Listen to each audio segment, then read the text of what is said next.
Congratulations po sa ating lahat. God first, Kabuyaw. Mabuhay ang bagong Kabuyaw. Mabuhay ang kababaihan ng Kabuyaw. Mabuhay Wise Kabuyaw. Maraming salamat po at God bless sa ating lahat.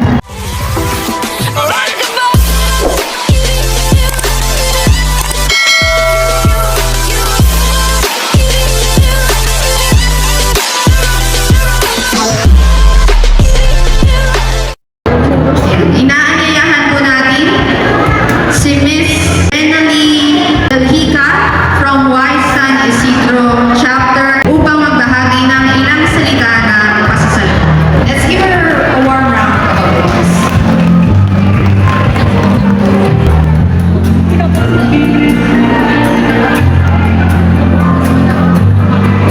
Magandang araw po sa inyong lahat. Una sa lahat, nais ko pong pasalamatan ang makapangyarihang Diyos na siyang gumabay sa atin sa buong journey nito. Kung wala ang kanyang biyaya at proteksyon at lakas, hindi po natin mararating ang tagumpay na ating ikinagdiriwang ngayon. Sa kanya lang ang lahat ng papuri at pasasalamat. Pasasalamat din po sa ating butihing Mayor, Dennis Felipe Cantera Benagain, sa kanyang masigasig na liderado at walang sawang suporta sa kababaihan ng Kabuyaw. Ang programang ito, ang DENLAS Digital Drive, Empowering Kabuyaw Women Through Computer and Financial Literacy, ay tunay ng malasakit at dedikasyon ng ating pamahalang lokal sa pagpapalakas ng bawat isa sa atin. Maraming salamat din po sa University of Kabuyaw at sa lahat ng tumulong upang maisakatuparan ang programa ito. To our main sponsor in the speech, especially VP Fred Dr. Zandra, Engineer Anna, the CES of PNC, the Dean of the College of Computing Studies, Dr. Jima, and Dean of College of Business, Mr. Mark. We would like to acknowledge also Dean Charlie May Lavinia. Maraming salamat po sa suporta.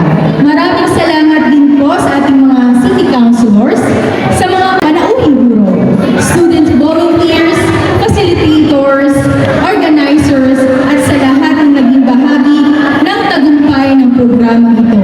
Ang inyong inisyatiba, dedikasyon, pagsisikap at suporta ay nagbigay daan upang maisakatuparan ang programa ito para sa kababaihan ng Kabuyaw. Isang espesyal na pasasalamat po sa ating mga naging tagapagsalita at guro na buong puso nagbahagi ng kanilang kaalaman sa amin. Sa aspeto ng computer literacy, maraming salamat po sa pagtuturo sa amin ng mahalagang kaalaman sa teknolohiya, na ngayon ay isa ng pangunahing pangangailangan sa ating pang-araw-araw na buhay. Sa aspeto naman ng financial literacy, nagpapasalamat din kami sa mga tagapagsalita na nagturo sa amin ng tamang paghawak ng pera at pagpaplano sa aming pinansyal na kinabukasan. Ang inyong mga leksyon ay tunay na mahalaga at magagamit namin sa pangmatagalan. Sa aming mga kapwa graduates, congratulations po sa ating lahat.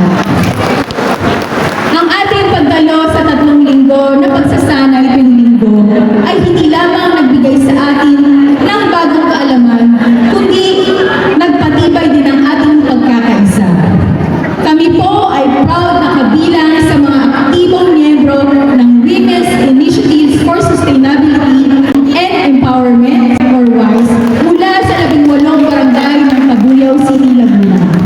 Ang ating paglahok ay isang patunay na ang kababaihan ng Kabuyaw ay handang matuto at tumulong sa pagpapaunlad ng komunidad.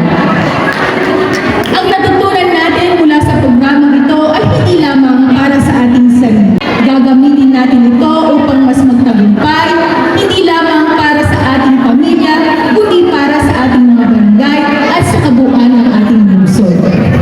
Higit sa lahat, salamat po sa programang WISE, Women's Initiative for Sustainability and Empowerment, sa pangunguna ni Ma'am Brooks Pangilinan at Sir Golden Cadlay na nagbigay daan sa pagbubuo ng programang ito at patuloy na nagtataguyod ng empowerment para sa kababaihan.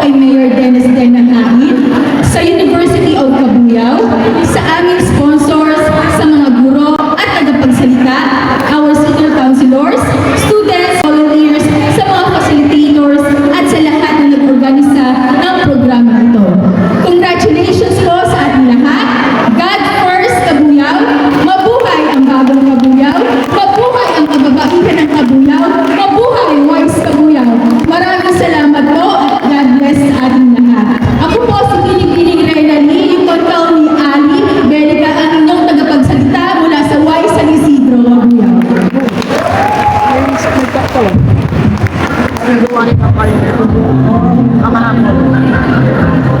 Thank you